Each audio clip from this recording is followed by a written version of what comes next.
which is question number 61. Let's read it. If the temperature of 1 mole of a gas is increased by 100 degrees Celsius, then the change in kinetic energy of the system will be nearly.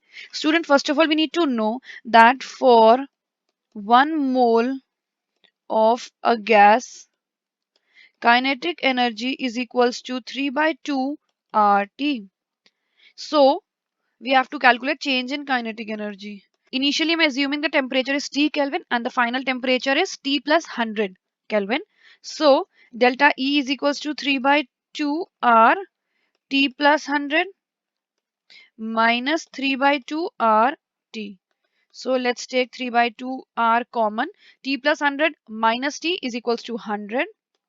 So let's put the values. 3 by 2 R is equals to 8.314 multiplied by 100, which is equals to 1247 joules. Student, I have multiplied this.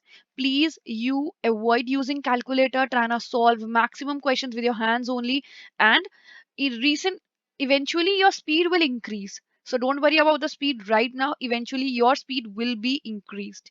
And for this question, the correct answer is option number 2. Moving to the next question, that is question number 62.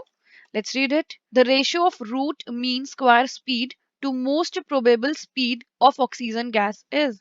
Student, first of all, I'm writing the formula to calculate root mean square speed and the most probable speed. URMS is equals to under root of 3RT by M. U most probable is equals to under root of 2RT by M. And here we have to calculate the ratio of root mean square speed, that is U RMS, upon most probable speed, that is U MP, which is equals to under root of 3 RT by M upon 2 RT by M. Since the molar mass is same because we have taken the same gas, so it will be RT M will be cancelled out. We are left with root 3 and root 2. So the correct ratio is root 3 is to root 2.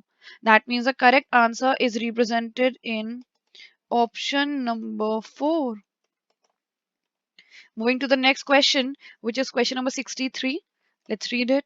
For the reversible reaction, NH4HS solid gives NH3 gaseous plus H2S gaseous. If equilibrium pressure is 11 atm, then Kp will be. Student, here I'm writing the reaction NH4HS. This is in solid phase.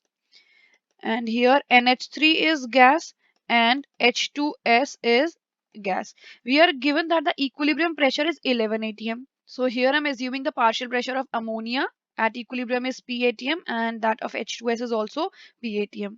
Since we are given that the equilibrium pressure is 11, so 2P is equals to 11 atm. That means the partial pressure of each gas will be 11 by 2 atm.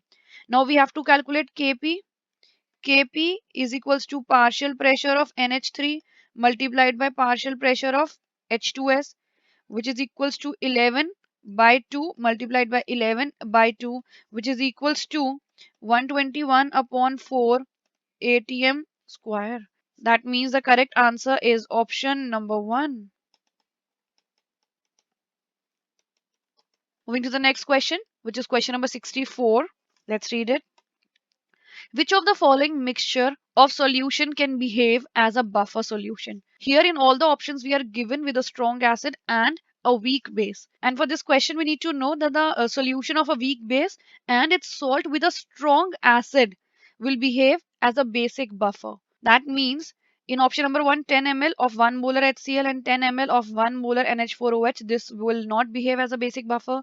10 ml of 1 molar HCl and 10 ml of 0.5 molar NH4OH. Here the concentration of base is already less. Again, this will not behave as a buffer.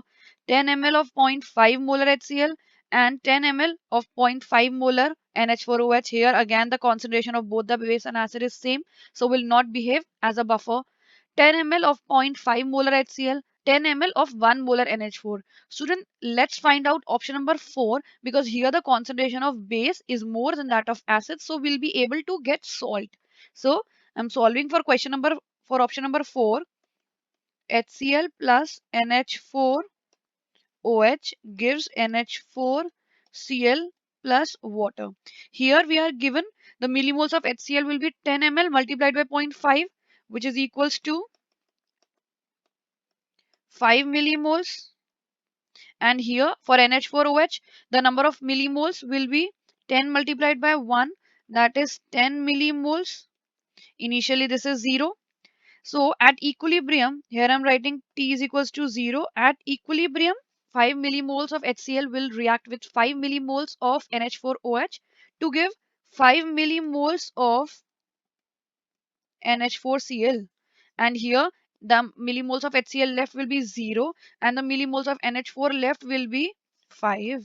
So we get a solution of a weak base and its salt with a strong acid. Therefore, this is a case of a buffer. The solution which is given in option number 4 will behave as a basic buffer.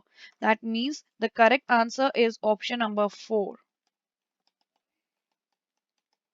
Student, this is a very important question and you will see such questions in the previous year papers of NEET.